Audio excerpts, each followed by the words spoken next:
Boomerang Design. I'm a principal of the Charlotte office, and with me is Julie Driscoll. She's the project architect on the project.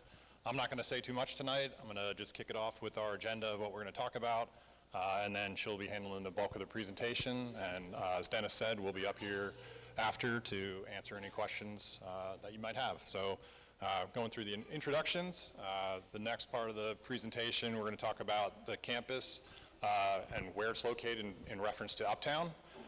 Then we're going to start narrowing it down, talk about the actual project site, the 2 blocks that First Ward encompasses. And then we'll get through what we're actually designing and renovating out here in part of this project. After that, we'll go through a brief description of the project phasing, how it's going to be phased over the next year or so, and the construction schedule, and then finish up with just some questions and answers that you might have. So, kick it off to Julie. All right. Well, with that said, I guess the biggest question we can start with is why locate the middle school at First Ward? And the best answer is the same answer you'll get from any realtor. It's location, location, location.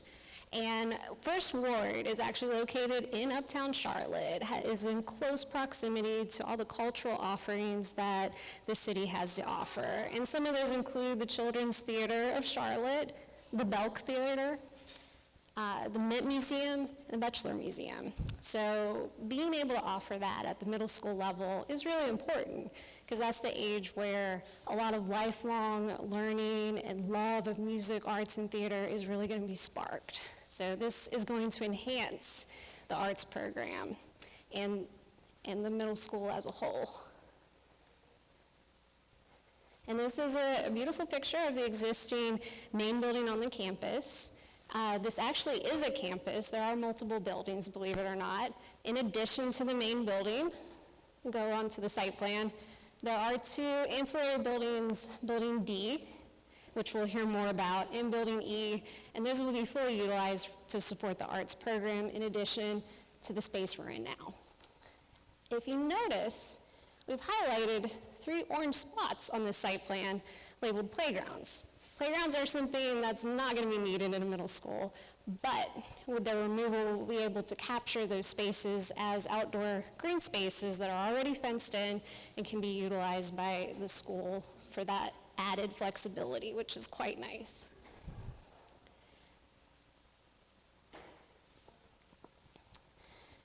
So let's go ahead and dig into the floor plan itself. This is a floor plan of the first floor of the main building. One improvement that we want to highlight before we get into what the individual spaces mean, you'll notice that we're adding 2 secure vestibules. If you walked into the front entrance, you probably walked into this beautiful atrium, but you're able to walk in right through the front door. So able to do this, we're adding some extra security. So car riders, parents, visitors, they're all going to enter through the front door of this secure vestibule. Bus riders will also have one off in the bus lane. And I know looking at this plan, you can't read what any of these spaces are, so we've color-coded it. And I'll walk you through it, going from plan to the right side of the plan to the left side. So the purple, the dark purple, indicates food services. So the existing kitchen functions quite nicely. It's going to continue to function as it is. In addition to the cafeteria, the improvements that we're going to make in that regard are going to include new flooring, new paint, upgrades to the lighting, so everything will be converted to LEDs. The multi-purpose room below it is in light purple. It's the room we're in right now. I know you might love the floor that we have going on in here, but it is going to get upgraded to athletic flooring. There is a stage already in place. It's a really nice, versatile flex space to have, in addition to being able to expand this out with the dividing partition that's going to remain.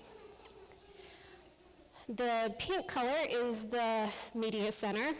There's going to be some renovations there to accommodate a middle school level media center. We'll get into that later. The administration you'll see is in orange. Some minor renovations will happen in the waiting and reception area to improve security along with the secure vestibule. And then we'll move over to the classroom wing. And there's a pattern that will start to emerge in all the classroom rings on the upper floors. The blue is a general classroom, so that's your social studies, math, and English. They're always going to be found on the southern portion of the classroom wing as you go to the upper floors. Green indicates an arts program. And there is one oddball arts program here. This is the ceramic 3D arts, and we decided to keep it here simply because there is an existing kiln room, an outdoor art patio, and we've captured some extra space for the art teacher for all their storage. Looking at the second and third floor, once again, all the general classrooms are on the southern part of the classroom wings. Your arts program, each floor is going to have an art classroom. Now the red is actually CTE classrooms. So when you're looking at the upper classrooms here, they've been selected that actually support the arts program in some way. There's the theater costume design, along with digital printing and art, and then green architecture. And then on the third floor, you have brand new science labs to serve the middle school curriculum.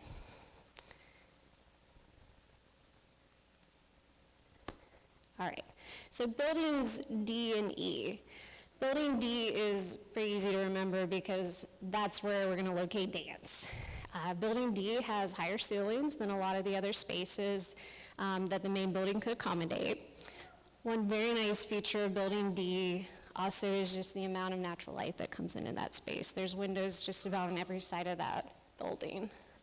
And then Building E actually does have an existing stage. It will serve the theater arts class. It's a wonderful space to have the theater arts classroom, to have rehearsals, to even serve as a black box theater for small performances.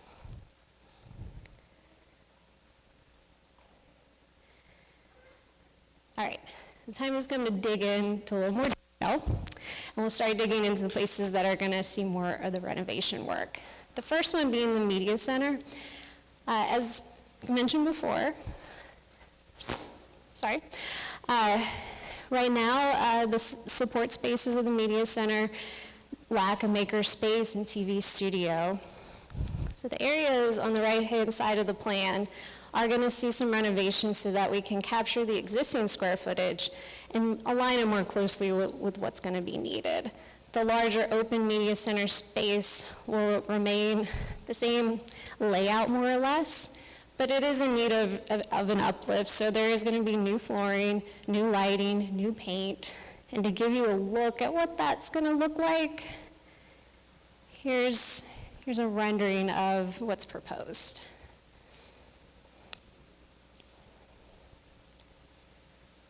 In the maker space.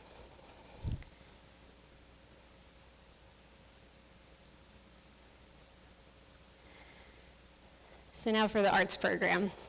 And we'll start with art. On the first floor,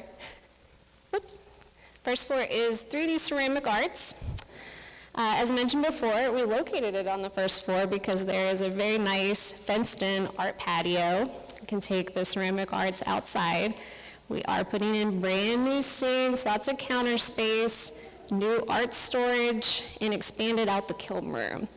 Also, every single one of these arts classrooms are going to receive sealed concrete floors. So get prepared to make a mess. We're ready for it. No brand new flooring in these spaces, so let your creativity run wild. On the second floor, we'll have printmaking and visual arts. Same thing, brand new sinks, ample storage space.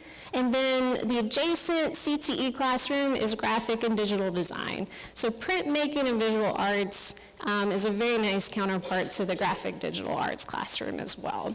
And then moving on to the third floor, the 2D visual arts classroom is located in this space. Something that's really nice about both of these classrooms is we've taken out a wall where it used to be 2 classrooms, really utilized it. Lots of windows going into both of those classrooms, and a lot of space to work with. And then the music program.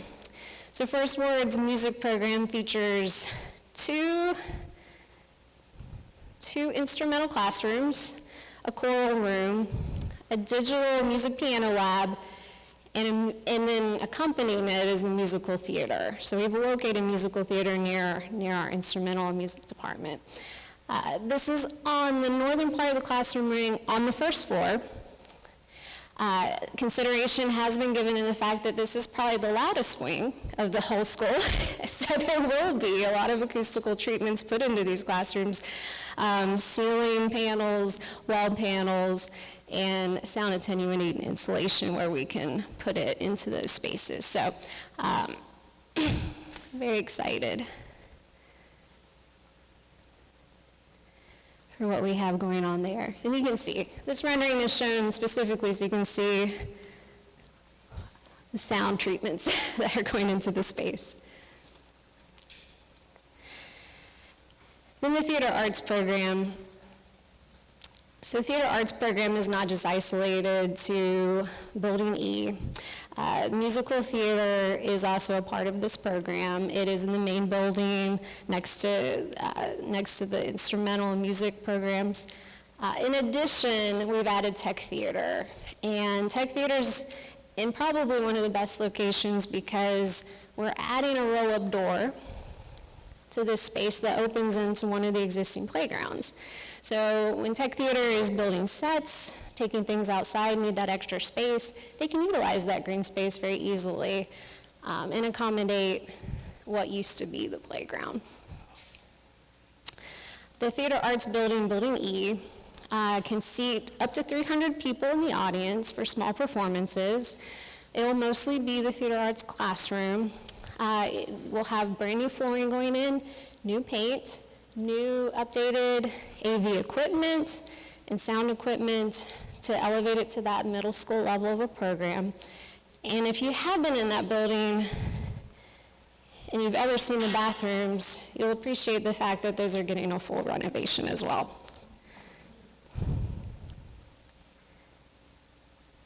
And this is a look of what the space is going to look like.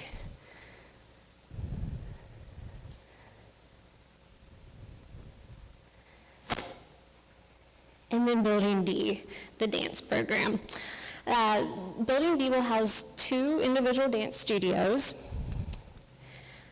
We are completely renovating the core of this space so we can accommodate locker rooms, changing room for both boys and girls, brand new toilets as well. This space is nice, as mentioned before, the ceiling heights can accommodate dance. The left-hand side of this building already has a wood-sprung dance floor that's going to be refinished and repaired and ready to go. The other side is going to receive Harley Quinn dance flooring. And a look into what this space is going to look like.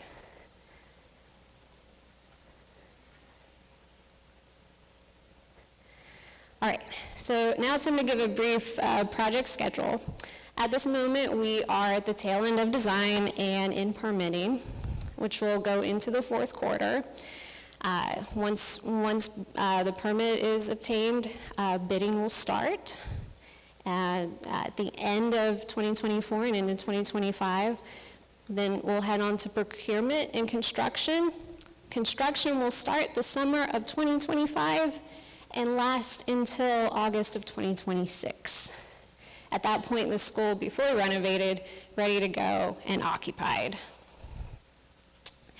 And if you're wondering what happens during the school year in construction, it will be occupied. So we have had to phase this project. We have 3 different phases as we go into construction.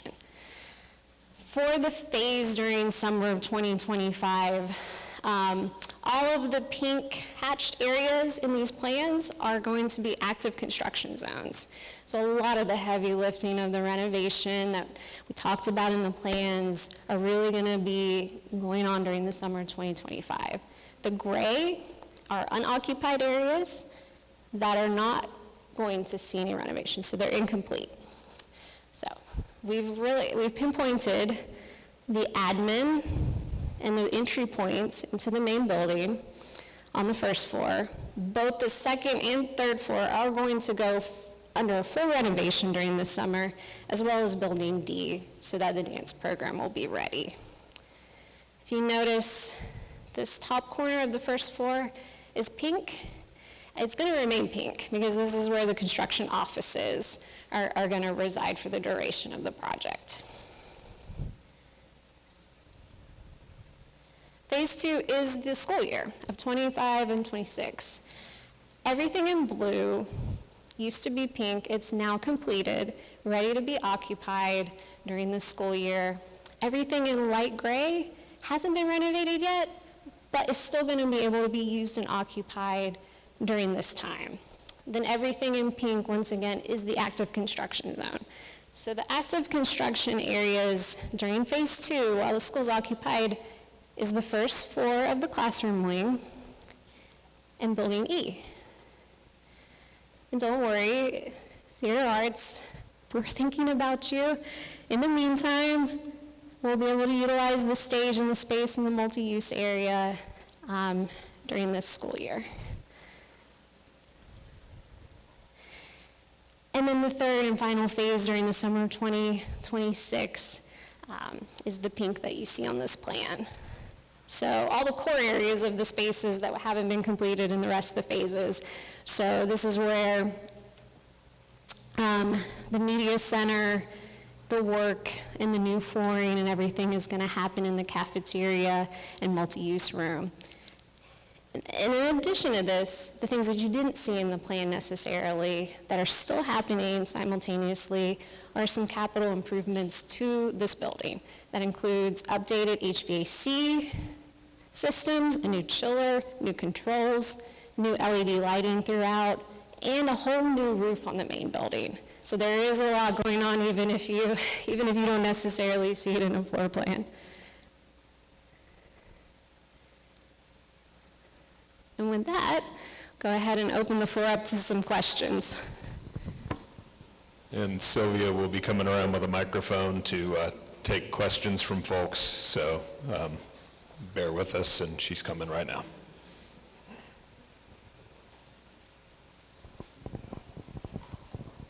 And also, she's coming just so everybody's aware, we are recording this, so, feel free to take pictures, but this is also going to be available online, and we'll share where you can find that as well. Thank you. The ventilation for the building, how is it separated between the first floor and the other floors while the construction is going on? Yeah, so each floor is separated with different mechanical systems. So during construction, we'll be able to separate and segment off that space. I mean, that's typical during any construction. There'll be barriers put up to prevent dust going into the occupied areas of the building. There'll be all kinds of safety signage. We'll take the utmost care in making it a safe environment. There won't be any intermixing of students and staff with the construction workers on the site. That's pretty typical in any kind of construction project. We just try to avoid that at all costs. So yeah, so it'll be very safe, secure, and then all the systems will be separated.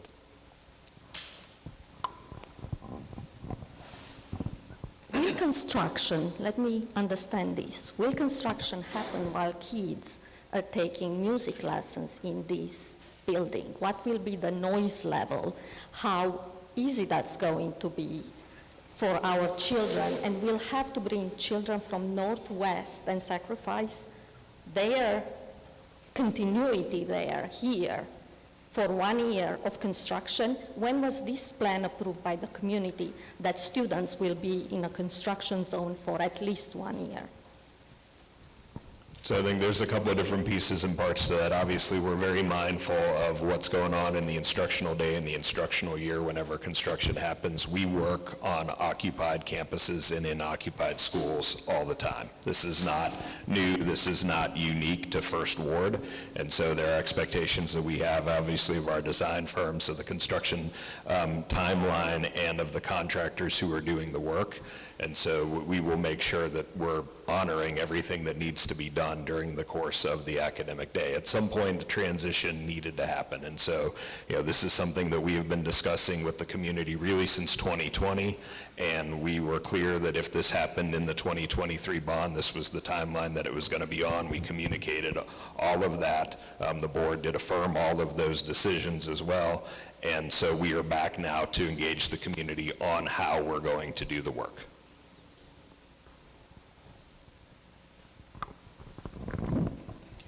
Thank you. Two real quick questions. First, has the building been evaluated for such things as asbestos, mold, lead paint, and is there any remediation that's going to be done? Yeah, I mean, this building was built in 2000, I think it was completed in 2003, so there would not have been any asbestos used. I know CMS keeps up with that on every single school every year, so no, there's no abatement.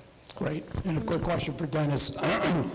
I read someplace that in addition to the arts program kids, there may be some non-arts program kids in the school. Are these all magnet school kids? This is 100% arts magnet school, yes. Thank you. That helps. Okay.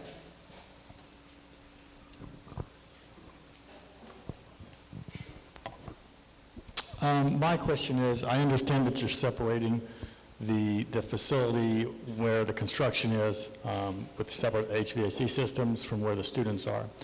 But for those students that are more sensitive to dust, will there be air filtration systems or testing to make sure that there's no residual dust that you can't see? Yeah, so one of the things that we're always doing is monitoring air quality in schools anyway, and so if we find that during the course of this additional air purification is needed, we will absolutely take those steps. We do have, needlepoint bipolar ionization on all of our systems. We have really high MERV-rated filters on all of our systems, and again, part of this work is actually to replace the mechanical systems here. So it's not just an upgrade. When we're done, they're all going to be new, so we're living what we're living with sort of on a floor-by-floor basis, but as those systems are replaced, we're going to be in even a better situation than we are today.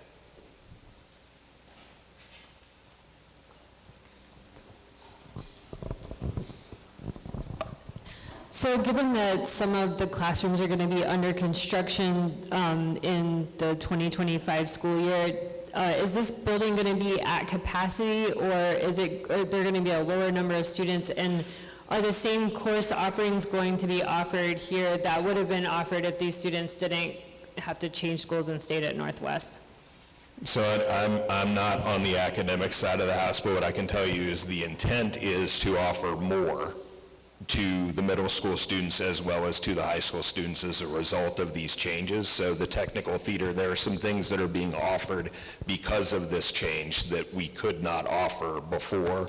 The way that we were operating Northwest as a 612. Relative to the capacity, we're hoping that all of the rising fifth graders who are at First Ward and University Park want to stay, and we hope that all of the students that are currently at Northwest will be coming back here want to come.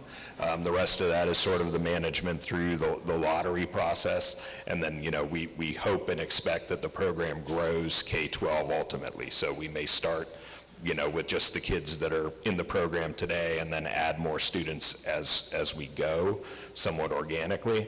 But again, the intent is to have more students ultimately and to be able to offer more programs and more threads and more opportunities to more students at all three schools. That was actually my question about admission numbers. So. Question back there.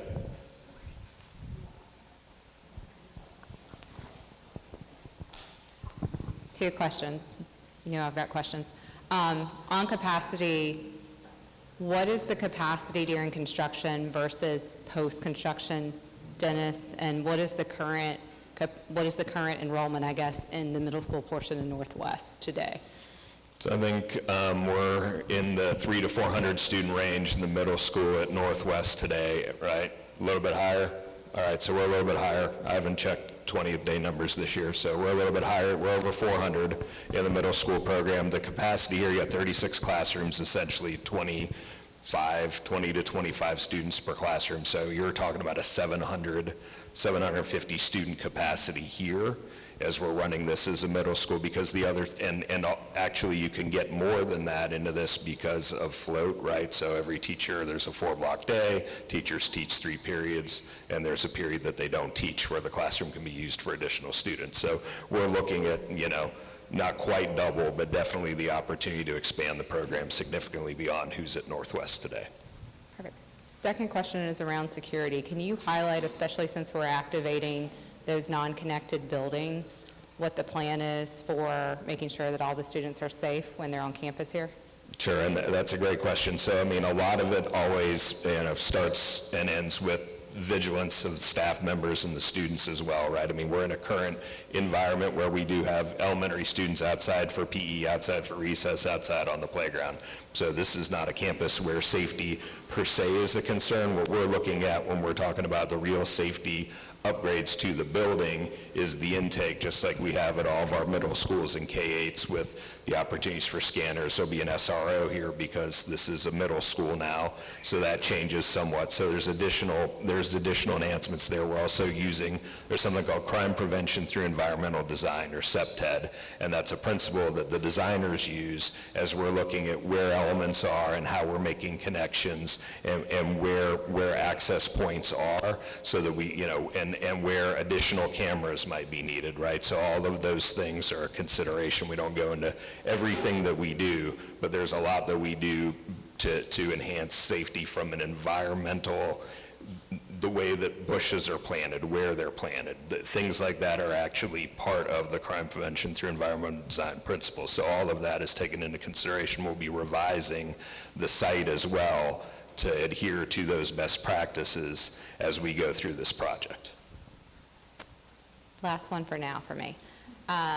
Given the current offering at Northwest for middle school, the only program that looks like it may not have the same type of facility is the theater arts. Why the delay on the exterior building not until the kids are already in session?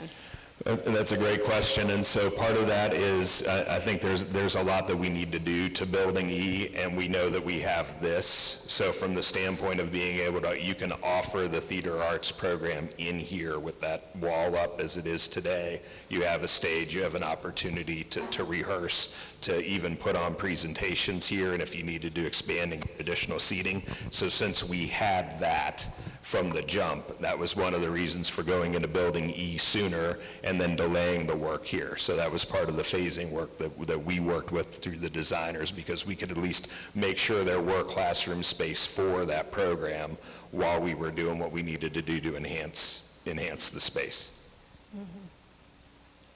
One suggestion, can we check the number of kids in that program to make sure that this is sufficient? Because my understanding that is one of the larger ones in the middle school. So absolutely. I just want to make sure Right. for the kids that are coming that we're adequately prepared to have equal, if not better, facilities. Absolutely. Okay.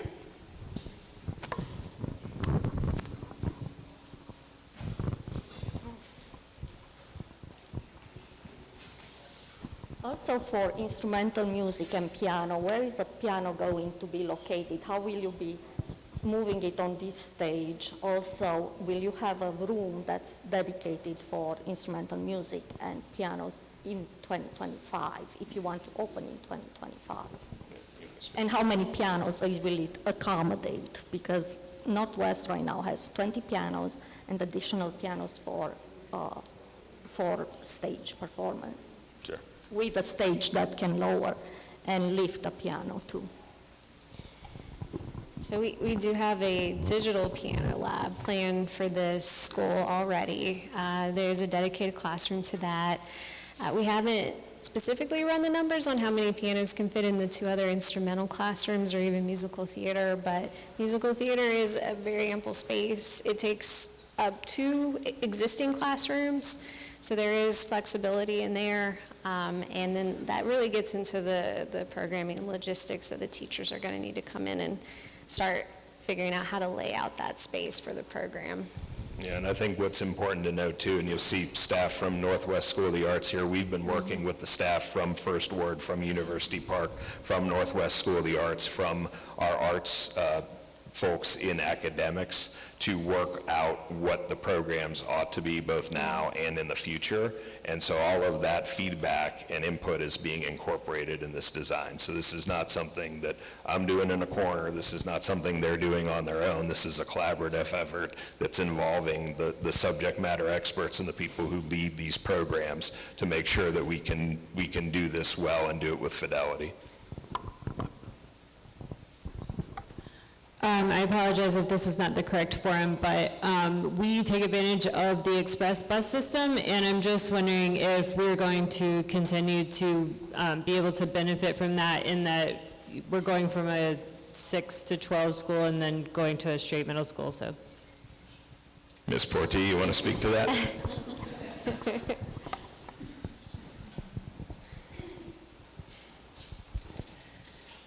Hello, everyone. Nicole Portee. So as a result of the transition, students who are middle school students that will come here will shift back to door-to-door stops. If they remain, our high school students that will remain at Northwest School of the Arts, they will actually continue with express stops. Does that answer your question?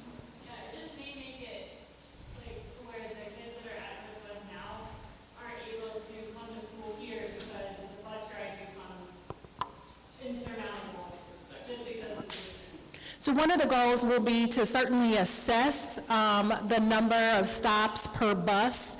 So we're not extending. One of the reasons why we went to express stops was because of the extended ride time. And so the objective is to make sure that rides don't extend back to whence we just came from in terms of implementing the express stops.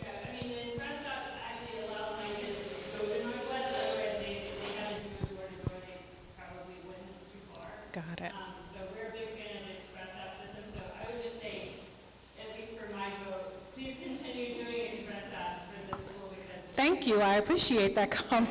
Sounds like you have some support for that, yes. Yeah, I will second the express stop, just... Well, you're a third, because we had a second. Yeah. Show of hands, just really, seriously, how many people, really? Yeah. Okay. Yeah. Yeah.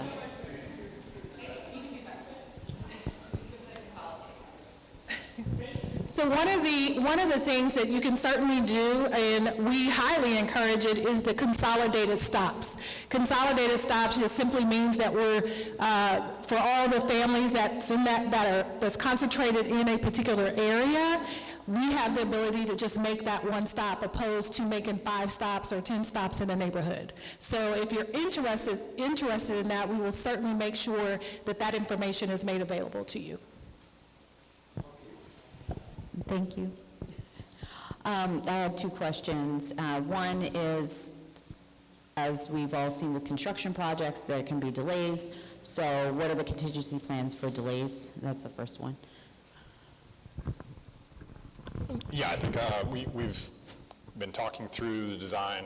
The construction, the contractor is on board already, so we've been coordinating with them throughout the entire design and figuring out that phasing schedule that we showed to accommodate any kind of delays. They've been working with their subcontractors to make sure that their subcontractors are comfortable with the amount of work that is going to be included in each phase, that they can get it complete with some reasonable amount of time, a leftover for inspections and to move into the building. So yes, we've thought about that. There are contingency plans. We have multiple different phasing plans that we could fall back on if there is something catastrophic, which we have not found any reason to think that. But yes, we do understand there could be possible delays, and we've included that into the schedules. Okay, and then, so the students would switch to a middle school timeline, just like the other middle schools in CMS, like schedule-wise, versus the current high school schedule, correct?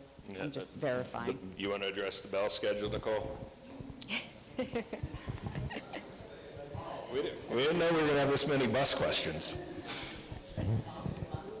So part of what we will be certainly assessing is the bell schedule. Which one? Okay, let's do bell schedule as it pertains to the start of the school. And so what happens in that process is really assessing bus availability, the ability to look, we're going to be looking at certainly Northwest School of the Arts times, but also looking at the current time of First Ward. And so it is a work in progress. We haven't determined what the bell schedule is going to be, but we certainly, as part of that process, we will certainly ensure that we are incorporating feedback from our parent community as well as the school staff to determine what the bell schedule will be here at the school. Once we identify principal or when those staff decisions are being made, it's too early at this point to determine, but we'll try to make sure that it's early enough to give families enough time as you make choices about school, so possibly during that choice period. A question back to scheduling. All contractors say they can make the schedule in their contract. Are there significant liquidated damages in their contract to incentivize them into making those schedules? Yes, that's standard protocol with any of the CMS construction projects. Right. And the second question is from my granddaughter. Is she going to get a locker? Probably not. It's a great question, but probably not. I think the sun is set on lockers in middle and high schools. It's just not the way the world works anymore. It's an 18-pound backpack, on an 11-year-old little girl. It's pretty intense. I understand completely, which is why I never carried a book to class. No, I'm kidding, kids.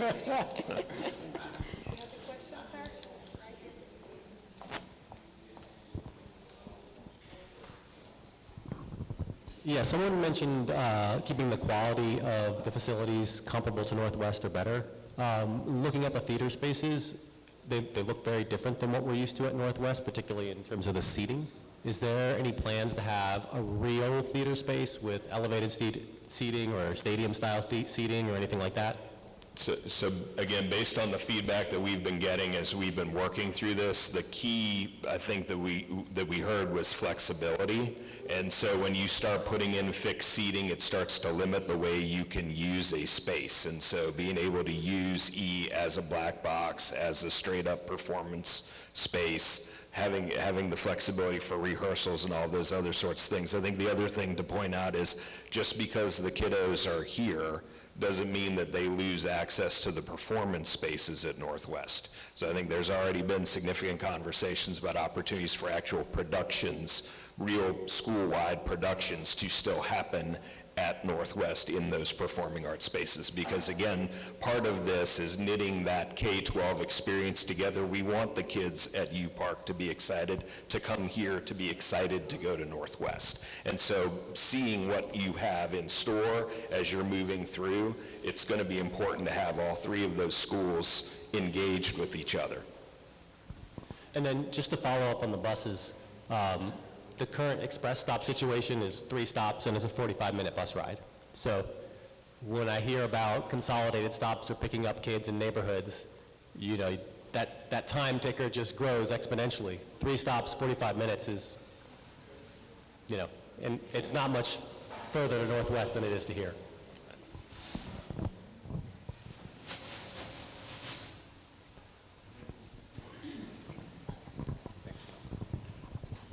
Hi, I want just understand if it's true you will do the renovation construction when the kids they're coming to school to mix both together, or you have to do it in the summertime when they're vacation. I don't understand. I want to understand that. So it's about the time that it takes to complete the project from start to completion, and trying to complete everything as quickly as we can. We're mindful of other things, like, without getting too far into the details, but for example, we don't let the contractors move They're not allowed to be on our site moving half hour either side of a bell schedule to ensure that we're not conflicting with that movement. If you're a family that's associated with Northwest School of the Arts, you know what we do when you're on an occupied campus. That's a prime example. You can drive up the road, there's a crane there. So we're able to do amazing things from a construction standpoint while a campus is occupied, and ensure the safety of the staff and the students and the separation of those things. What we're trying to do is get done as quickly as we possibly can. We could have done this over 5 summers, sure, but then kids are going to be done with middle school before they even benefit from the work that we're doing. So in order to compress the work and do it responsibly, but do it as quickly as possible, this is the schedule we're with. It will be hard for both. It will be hard for student and the company who will do the renovation. When you see the two things that are mixing, it don't look so nice. Thank you.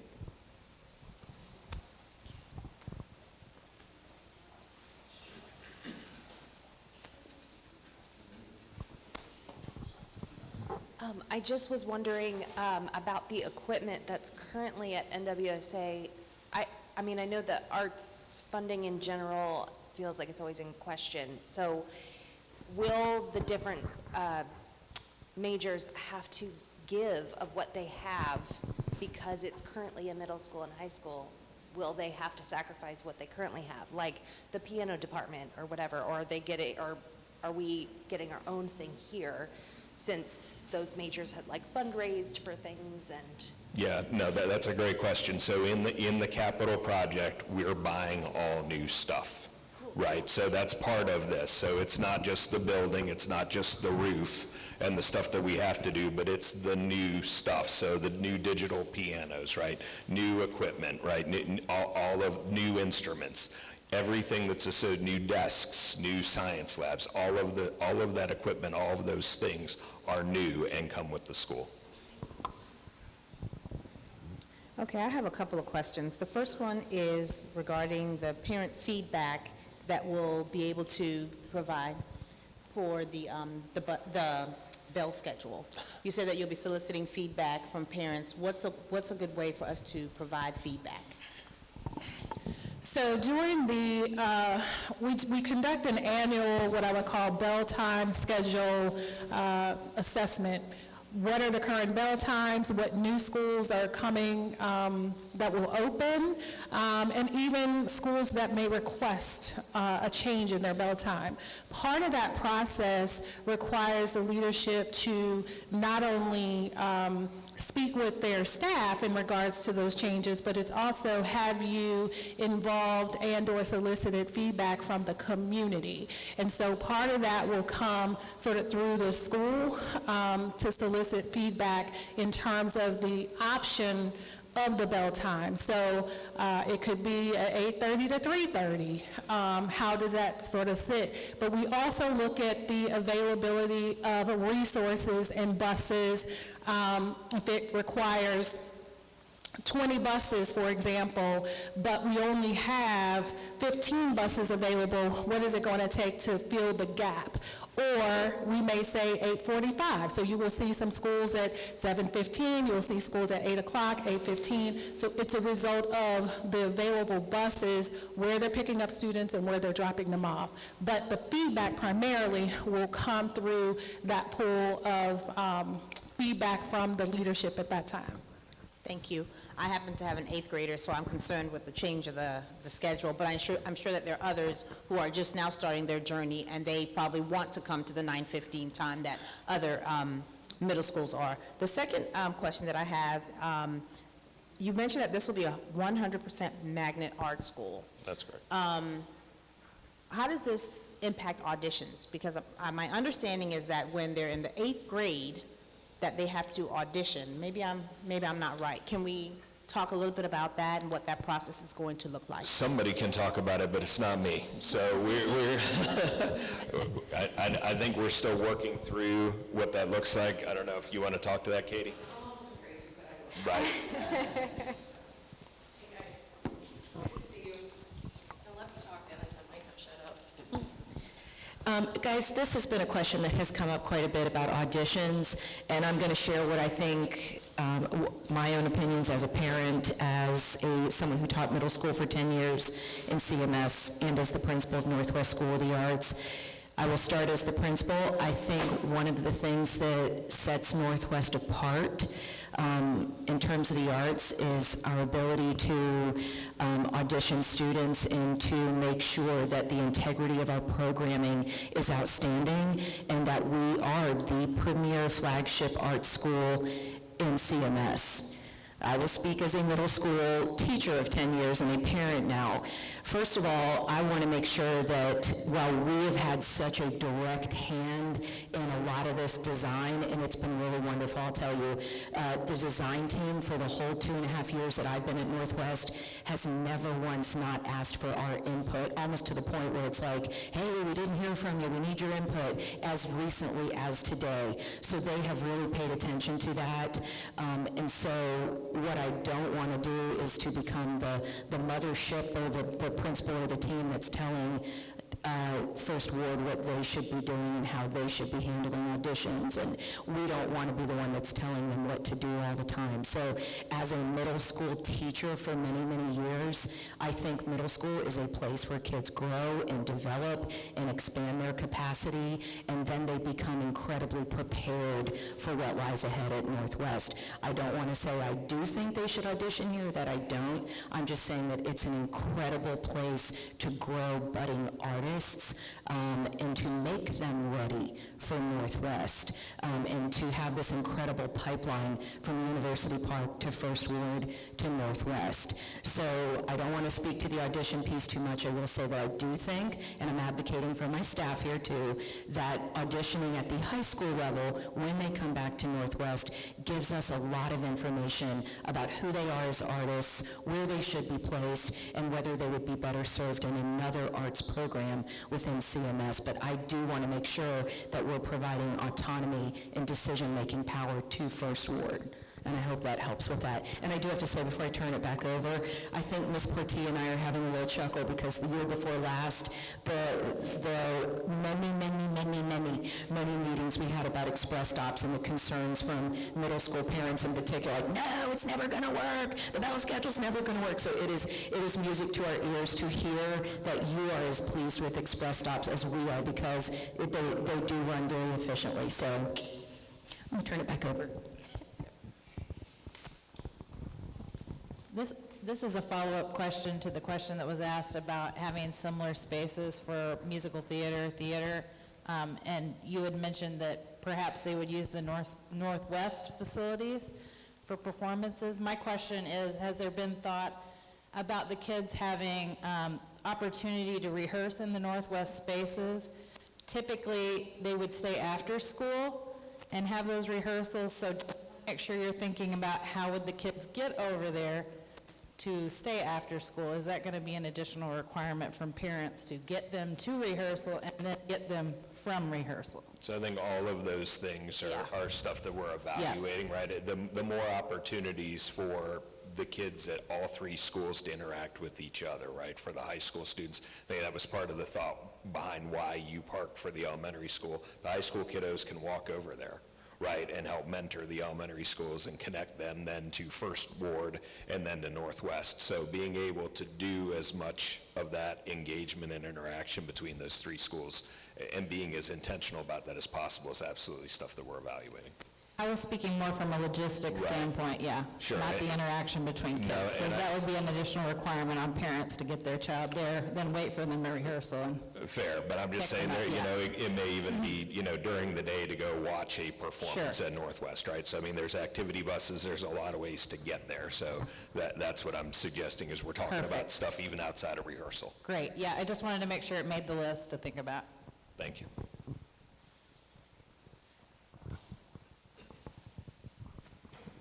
Hello. Hey. I have a current 7th grader, so she'll be here next year for 8th grade. So I have a couple of questions. One, piggybacking off of auditions. She's been at Northwest for 2 years, so that it's a little bit daunting for me to hear, okay, she has to come to First Ward and then re-audition, even though she had already been in that program for 2 years, going back to 9th grade. So I'm just putting that bug in everybody's ear for that, for the 8th graders that are kind of like the guinea pigs coming into this next year. My second question is, we were told at orientation this year that the arts funding was cut. So we're getting brand new things here and everything, but is CMS as a whole still going to increase funding to continue arts programs? Because we're doing all this work to engage the art community for our students, but if they're not going to have funding for the teachers to get music and plays and everything, what are we doing? Well, all right, so a couple of different things. I don't think that it was being stated that any students who are currently in the program have to re-audition. So I don't think that that's at all an intention here. So I want everybody to be clear. I don't think that that's the idea. We're trying to hold on to kiddos, not give them a reason to leave. So I don't think that that's the case.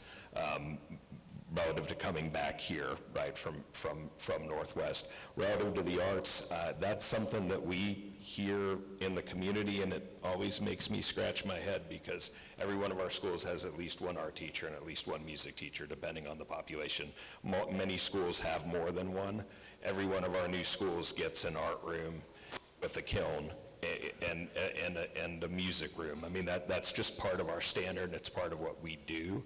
So I think it might be a little bit of a misnomer that we're cutting arts funding, because we continue to invest in arts education and art spaces, and I think what you're seeing here is a real intentional investment in trying to create world-class K-12 arts program on these 3 campuses. So I'd say, you know, if anything, we're signaling that we're investing in the arts. We know that that's important. Even when you hear STEAM at the elementary schools, right, the A in STEAM is arts. So that's something that we weave through the fabric of everything that we do.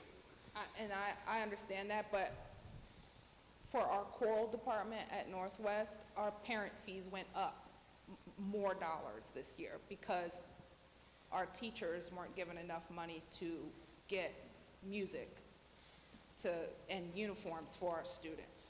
So that's more what I'm talking about. Got it. Okay. Well, thank you for that. And I think we're getting close to time. We have to be out of here at 8 o'clock.